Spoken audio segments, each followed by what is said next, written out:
the Bent Pyramid, the most unique and the best preserved.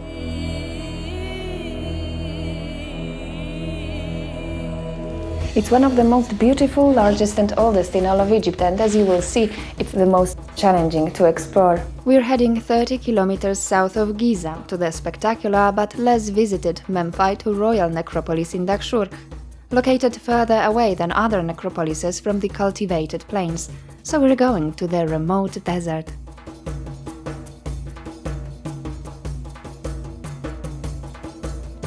As always, I'll show you rare footage and tell you more about the history of the pyramid, which still remains one of the greatest mysteries of ancient Egypt.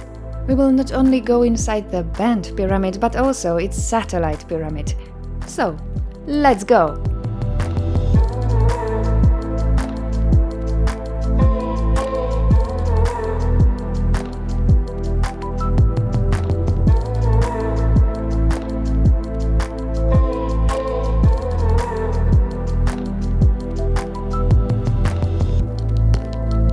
The ancients called the pyramid Snefru, shining in the south. Even today it's clearly visible from a distance. I admire it sometimes when looking south, when in Saqqara or Giza. It's not difficult to imagine what an impression it made at a time when the new, shiny, bright facing on its exceptionally steep walls reflected sunlight. How it shined in the south. Over 100 meters high with its side over 188 meters long, the pyramid, built entirely of limestone, amazes with its bizarre appearance, shape found nowhere else in the world. Although it's slightly older than the Giza pyramids, it's much better preserved, exceptionally complete despite thousands of years of earthquakes and the use of the pyramids as a building source.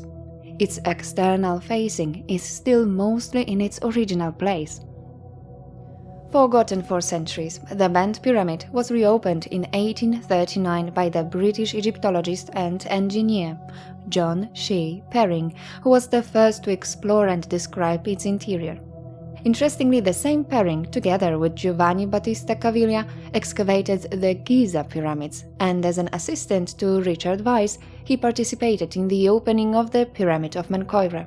He was also the first to open Userkaf's pyramid in Saqqara, so he was a true pyramid expert. No wonder he became interested in the forgotten necropolis of Dahshur. Perring discovered not one, but two entrances, which is another unique feature of the pyramid. This one, on the northern wall, open to tourists, is 12 meters above the ground. In front of us, a narrow, 78-meter-long northern passageway leading to the pyramid's chambers at an angle of 28 degrees, changing to 26 degrees in the lower part. The corridor is very narrow. 1 meter by 1 meter throughout its entire length, so it's not easy, especially for my cameraman.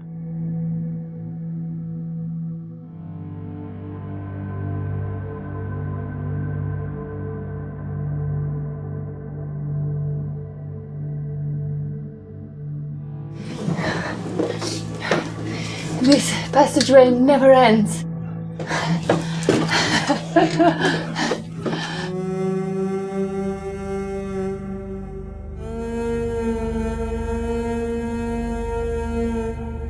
I've been to this pyramid many times, and it's one of the few places in Egypt where I've never had any problems with filming.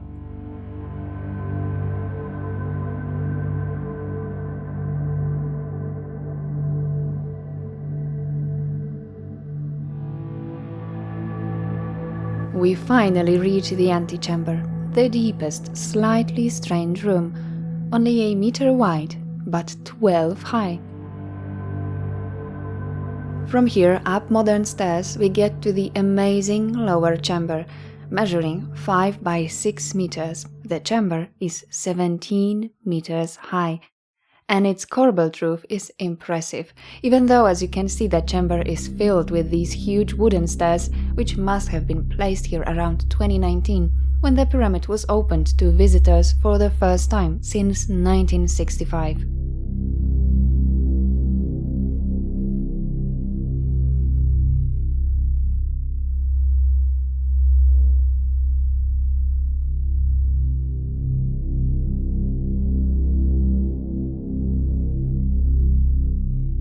The corbels of all four walls of the chamber begin at the height of 6 meters. Where the corbelled ceiling ends, that's where the base of the pyramid begins.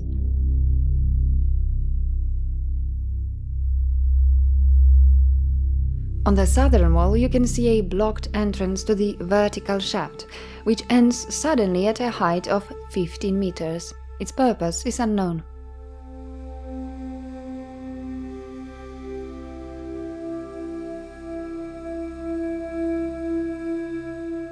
You can imagine what an impression this chamber made on Perrin and other early explorers. To continue their journey up the pyramid, they had to risk climbing on ropes. The opening to the next tunnel is 12 meters above the chamber floor.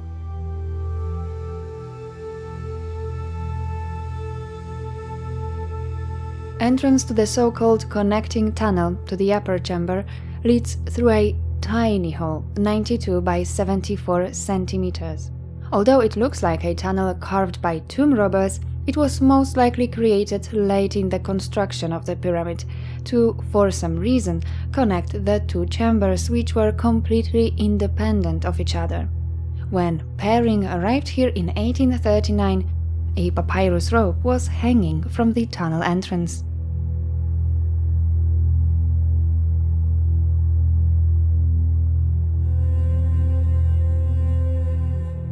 We see the entrance to the unfortunately closed western corridor, which leads from the second entrance on the western side to the upper chamber, through the east-west axis of the pyramid. The northern corridor, in which we've just passed, runs through the northwest axis.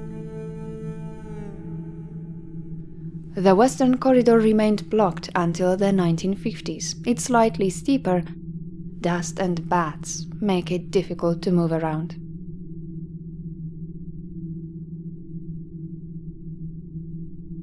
Luckily, here in this corridor inside the pyramid, there is a little bit of air, as you can see. It's a little bit windy, and now I can breathe.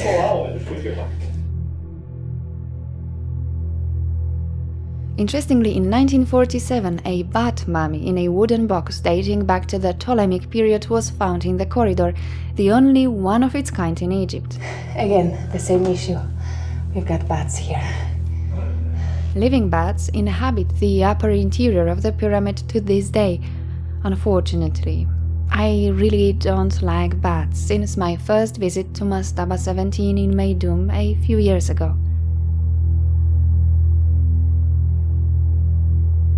We are in the 20-meter horizontal corridor leading to the upper chamber. Now we're heading to the burial chamber. And you know what's in there? Bats.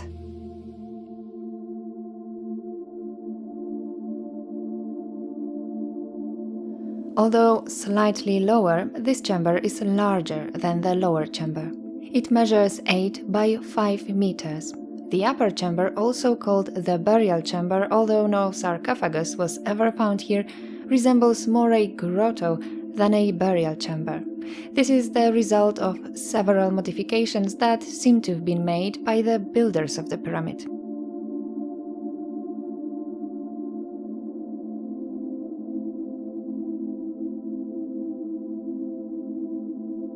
Originally, it resembled the lower chamber with a corbelled ceiling tapering at a height of 3 meters from the floor, but the chamber was significantly widened in its upper parts after the floor level was raised using a filling mass of masonry, which was then carefully covered with stone slabs.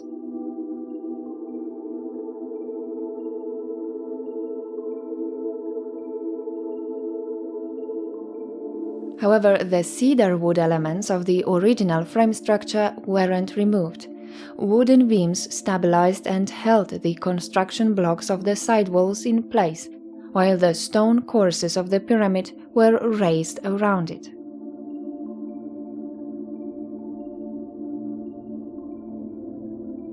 In the upper parts, the cedar beams were removed, but their fragments still stick out from the walls. According to researchers, the floor was raised twice here, but not along the entire length of the chamber. Tourists visiting the pyramid today stand on this second elevation.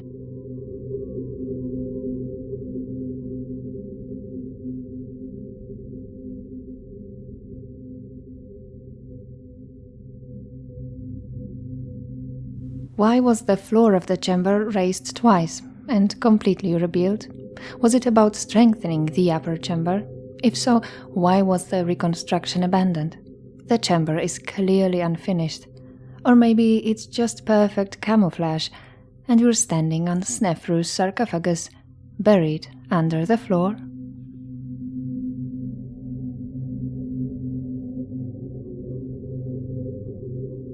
If the upper chamber didn't serve as a burial chamber, why did the ancients go to such lengths to make access to it so difficult?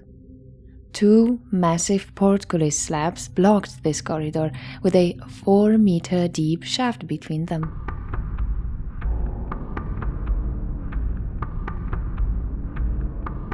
We return through the connecting tunnel. As you can see, it's not easy to get around. I have to crawl in places. It's about 19 meters long and quite steep. About halfway through, the passage turns slightly, perhaps for ancient safety reasons for those digging the tunnel. If one of the undermined blocks forming the pyramid had fallen into a steep tunnel, instead of sliding down and crushing people along the way, it would have stopped at the bend.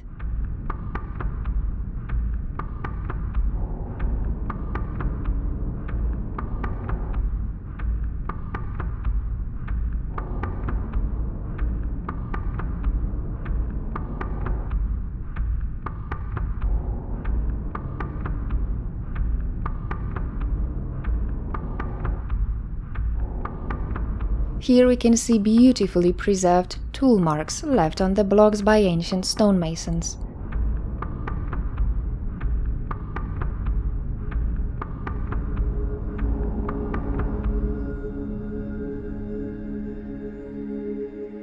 We are back in the lower chamber. As we know, there are no cedar beams in the walls, but there are many holes and depressions, almost all of them mutually corresponding on the two opposite walls.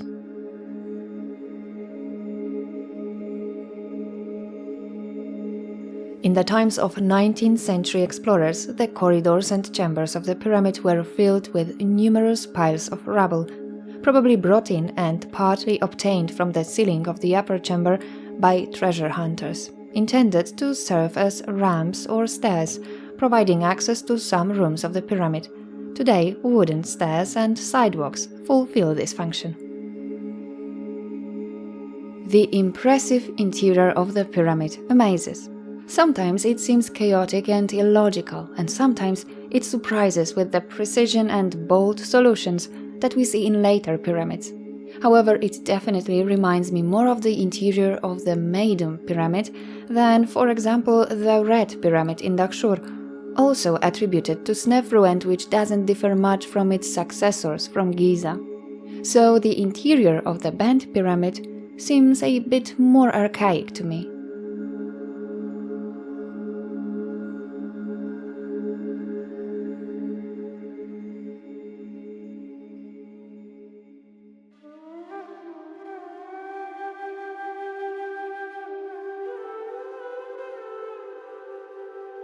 Pyramids covering survived largely due to an unusual construction method in which the casing stones are tilted towards the center of the pyramid, whereas other pyramids have horizontal casing stones.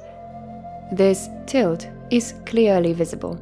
The lower, largest blocks are set at an angle of over 6 degrees, and some of them even at an angle of 9 degrees. The blocks aren't regular, their shape was being adjusted to other neighboring blocks.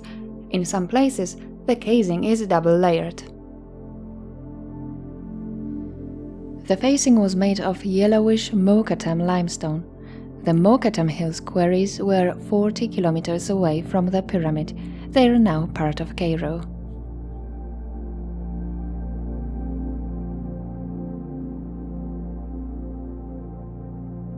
In the upper parts of the pyramid, the casing is in the worst condition.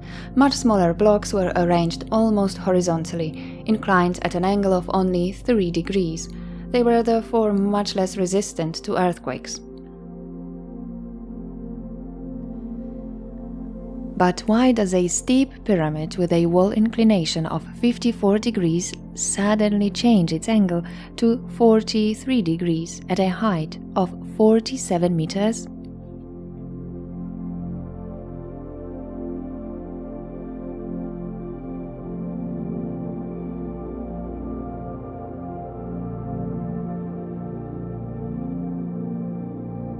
According to some researchers, as a result of the change in the design, the enlargement of the bent pyramid, unplanned structural issues, cracks and subsidies occurred, and forced the architects to give the pyramid an unusual shape. This view dominates in Egyptology, but looking at the pyramid and its harmonious, perfect proportions, I can't help but think that this theory may be wrong. Its unique form, according to other researchers, was to symbolize duality, which was important to Snefru for some reason. The pyramid has 2 chambers with 2 independent passages. It's almost like 2 pyramids in one. Maybe there's something to it. After all, Snefru built not 1, but 2 pyramids in Dahshur. But damage to the pyramid and cracks in its internal walls are a fact, as are complicated repairs to the outer casing. Changes were made quite often during its construction, which according to most Egyptologists proves construction defects. During its raising, there were structural movements, and the reason was the choice of a too ambitious angle of 54 degrees for the entire pyramid, a mistake of Egyptian architects who at that time were still experimenting with pyramids.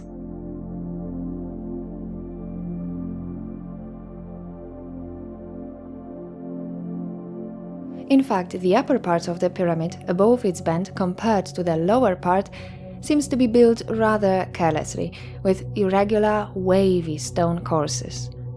Some researchers believe that it was built over a long period of time or by a different construction team, which proves unplanned interventions, which are abundant in this pyramid.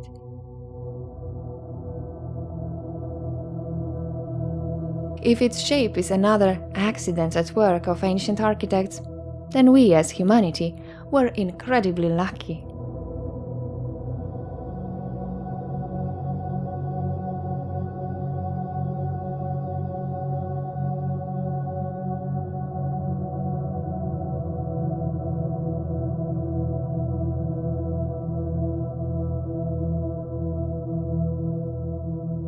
Snefru or Sneferu was the first ruler of the Fourth Dynasty of Egypt, the golden age of the Great Pyramids.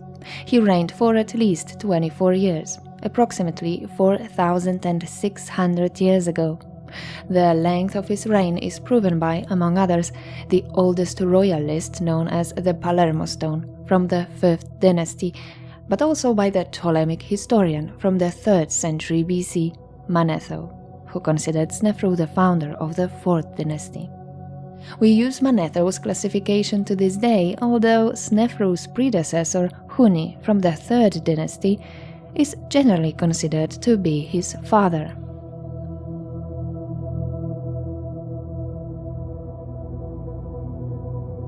The name Snefru means "he of beauty." Apart from, of course, his famous pyramids, we know very little about him. Such huge construction projects obviously required huge fundings. He was to obtain the necessary materials and labor force on numerous military expeditions. A description of one of his campaigns can be found on the Palermo stone.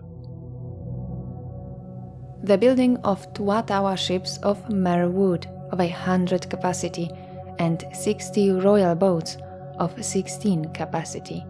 Raid in the land of the blacks, and the bringing in of 7,000 prisoners, men and women, and 20,000 cattle, sheep and goats. The bringing of 40 ships of cedar wood. It was during his reign that the transition from stepped pyramids to incline-sided pyramids and carving of the corridors and burial chambers into the bedrock to placing them within the pyramid core took place. The way to these revolutionary changes was to lead through 3 great construction projects attributed to Snefru: the pyramid in Meidum, the Bent Pyramid and the Red Pyramid. However, Snefru built not 2 but 3 pyramids in Dahshur. His last was the Bent Subsidiary Pyramid. This small satellite pyramid represents the final result of his architectural revolution. It's like a testimony that his son and successor, Khufu, will use when building the largest and most perfect of the pyramids. Only 23 meters high, the pyramid is like a simplified model of the Great Pyramid. The descending passage leads to the ascending passage and then to a high gallery that leads to the burial chamber located in the heart of the pyramid, inside its core. This pattern would only be repeated in the Great Pyramid, as subsequent pharaohs returned to locating their burial chambers below the base of the pyramid. Some people speculate whether both pyramids were designed by the same architect, who was Hemunu, a member of the royal family, vizier of Khufu, and grandson of Snefru.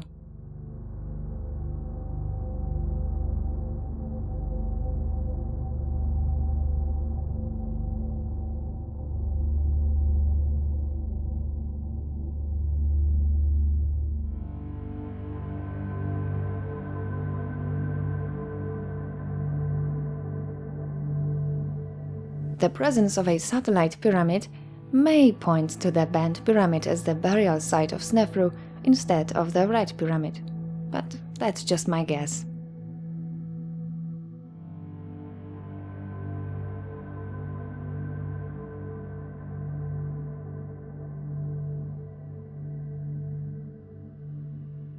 If one of Snefru's 2 pyramids at Dahshur was his tomb, the other must have been a cult pyramid, but which one? The interior of the Red Pyramid is in much better condition. I think that it's more representative than the austere and often quite chaotic layout of the rooms of the Bent Pyramid.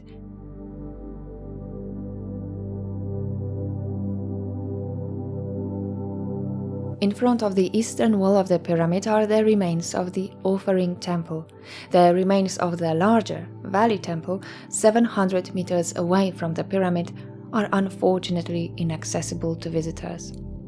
Snefru, as the great pharaoh of the Old Kingdom, was worshipped even in Ptolemaic times, over 2,000 years after his death.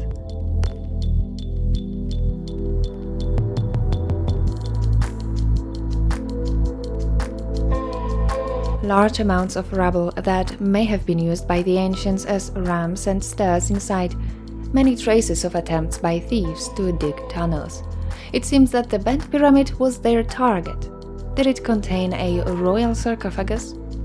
Although it's the best preserved Egyptian pyramid today, we probably know the least about it. Of course, while in Dahshur, I had to visit the Red Pyramid, the final and largest monument of Snefru, the 3rd largest pyramid in all of Egypt. Located 1 kilometer to the north, its proportions perfectly match the upper section of the Bent Pyramid. It was built at the same 43-degree angle.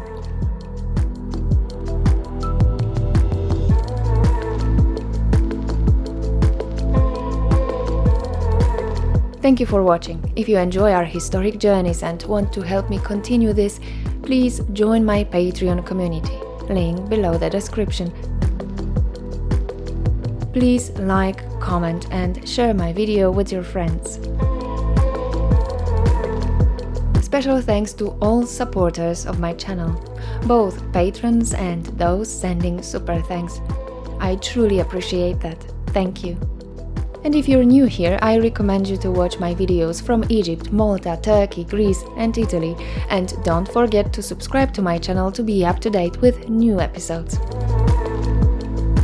And see you on another ancient site.